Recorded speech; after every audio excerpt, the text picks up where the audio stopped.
Bonjour! Dans cette vidéo, j'aurais dû vous présenter l'option de sauvegarder les jeux dans Steam. Sauf que l'option est bien moins intéressante que j'y pensais. Elle compacte un petit peu les jeux et permet de ne pas avoir à les réinstaller, mais c'est tout. Et c'est pour ça que j'ai voulu tester un truc.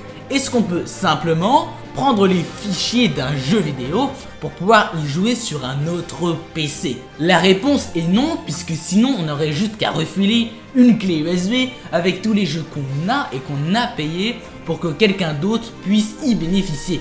Donc ce que j'ai essayé, c'est de retirer un fichier qui gère l'API de Steam. Alors d'abord, c'est quoi un API? C'est une bibliothèque dans laquelle les jeux vont piquer des bouts de code par-ci, par-là. Et donc en gros, ça sert à universaliser un petit peu. Et dans ce cas-là, c'est très utile pour Steam, pour par exemple que tout fonctionne, du style les succès, le multijoueur, etc. etc. Je sais pas pourquoi j'ai fait ça. Donc ce que j'avais fait, c'est essayer de retirer l'API de Steam pour éviter que le jeu et Steam communiquent ensemble. Traduction, ça sert à permettre de lancer le jeu sans avoir Steam et donc de le craquer. Alors, est-ce que ça a marché? Oui, mais avant, faut que je vous dise un truc. Ne craquez pas les jeux. Vraiment, craquer les jeux ne permet pas aux éditeurs et aux développeurs de vivre de leur passion. Si vous voulez craquer un jeu, d'accord, vous avez vos raisons, mais achetez-le s'il vous plaît. Après cette parenthèse juridique, oui, ça a marché, mais pas pour tous, laissez-moi vous expliquer. D'abord, les chiffres.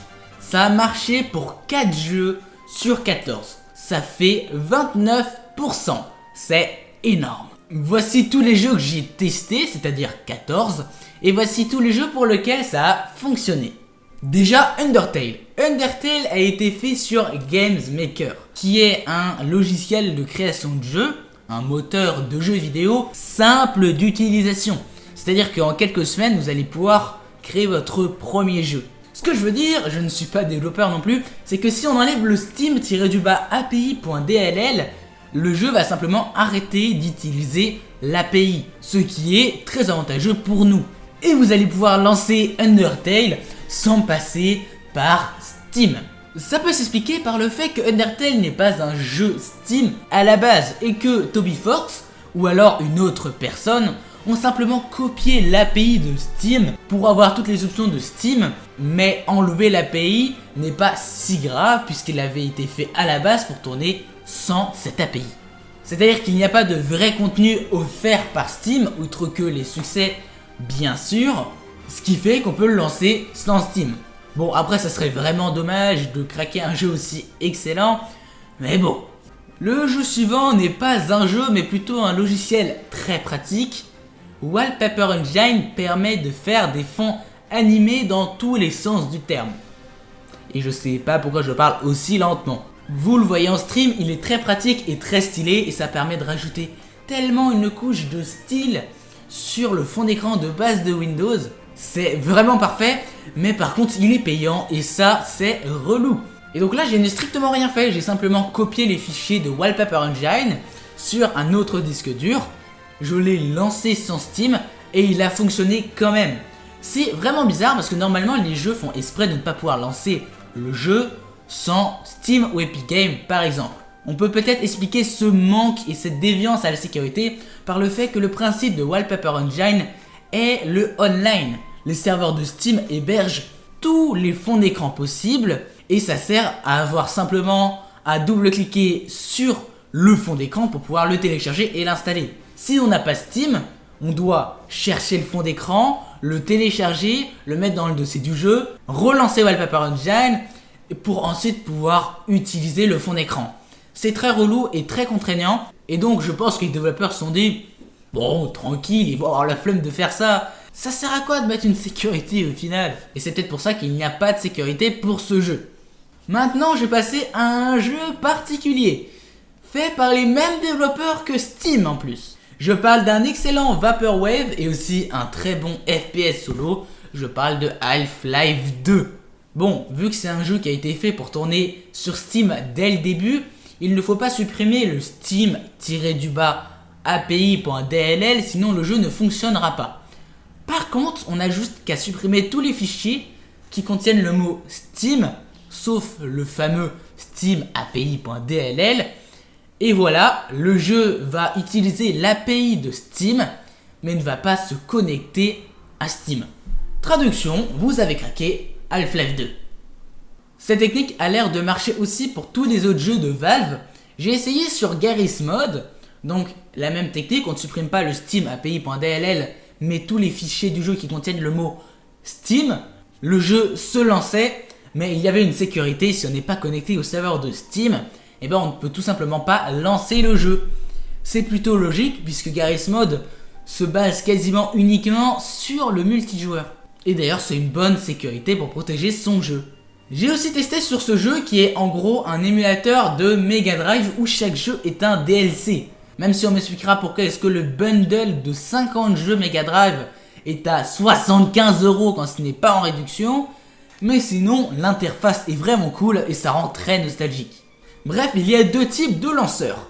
Un lanceur propre, nostalgique, avec une excellente intro, mais qui n'est pas vraiment pratique, mais on peut régler pas mal de choses. Et il y en a une deuxième, plus simple et qui fait beaucoup plus émulateur, où on a juste qu'à sélectionner notre jeu pour qu'il se lance. C'est plus rapide, mais c'est plus moche. Et c'est la deuxième interface, c'est-à-dire l'interface moche, qui fonctionne. Et là, il n'y a même pas besoin de toucher à l'API de Steam. Si on bouge tout simplement les fichiers vers un autre endroit et qu'on ferme Steam, le jeu se lancera quand même. Pas l'interface jolie, mais l'interface un peu plus moche. C'est-à-dire qu'il n'y a même pas de sécurité pour l'émulateur qui a été fait par Sega. Alors ça peut totalement s'expliquer par le fait que les émulateurs sont quasiment tous gratuits, mais ça m'étonne quand même de la part d'un jeu qui est payant à la base et qui donc ne met pas de système anti-hack pour son émulateur plus moche. C'est un peu bizarre quand même. Alors donc c'est une technique particulière qui ne fonctionne pas pour tous les jeux, c'est-à-dire exactement 29% des jeux, et encore sur la moitié des jeux que j'ai réussi à craquer avec cette technique, il y en avait 2 qui fonctionnaient sans avoir à ne rien faire. Ça me rappelle les SSD et les DVD d'avant 2010 où tout simplement on avait juste qu'à installer les jeux en question sur sa machine et ça fonctionnait. On pouvait le refiler à des potes, etc. Tout le monde pouvait l'installer. Bon, à partir de 2005, les éditeurs se sont dit que c'était pas très rentable et ils ont fait un système de clés. Dans chaque CD et DVD, il y a une clé. La clé est utilisable qu'une seule fois et permet de télécharger le jeu. Et à partir de 2010, les CD et les DVD sont quasiment devenus obsolètes. On trouvait souvent uniquement que le code et même pas un CD pour avoir juste qu'à copier les fichiers. Et donc à partir de 2010, il y a un système où on achète uniquement le droit de télécharger le jeu. C'est un petit peu bête pour les gens qui n'ont pas beaucoup de connexion, par exemple. C'est parce qu'on est obligé dans tous les cas de télécharger le jeu. D'ailleurs, j'ai l'habitude d'acheter d'occasion pas mal de CD et DVD de jeux pour pouvoir y jouer pour beaucoup moins cher qu'en les achetant sur Steam. Sauf qu'à peu près une fois sur deux, ça ne fonctionnait pas. Par exemple, World of Warcraft a une clé qui ne fonctionne qu'une seule fois. Les jeux vraiment en ligne ont également des clés qui ne fonctionnent qu'une seule fois. Et globalement, tous les jeux de Valve obligent de passer par Steam. C'est-à-dire qu'on a une seule clé et que la boîte ne fonctionnera qu'une seule fois. C'est extrêmement relou puisqu'on achète des jeux mais t'as une chance sur deux que ce soit un jeu que tu ne puisses pas jouer. Par exemple, les Crysis n'ai pas pu y jouer et évidemment tous les jeux de Valve. Bref, ce qu'on peut en tirer, c'est qu'il n'y a pas assez de sécurité sur les jeux. Non seulement 14% des jeux que j'ai testés n'avaient même pas de sécurité. Bref, ce qu'on peut en tirer, c'est que 14% des jeux n'ont même pas de sécurité. C'est un petit peu bête quand même et ça me rappelle évidemment les DVD d'avant 2010. 14% des jeux sont craquables en touchant à l'API de Steam, mais c'est une technique qui ne fonctionne pas à tous les coups, qui change en fonction des jeux et qui n'est pas stable. C'est-à-dire qu'elle fonctionnera mais pas pour tous les jeux. Et c'est dommage qu'il n'y ait pas plus de sécurité sur l'API de Steam qu'on a juste à enlever pour certains jeux pour pouvoir y toucher sans avoir Steam. En tout cas, je doute que cette technique soit vraiment intéressante puisqu'elle ne fonctionne véritablement que pour 18%. Ah, comment ça 18%?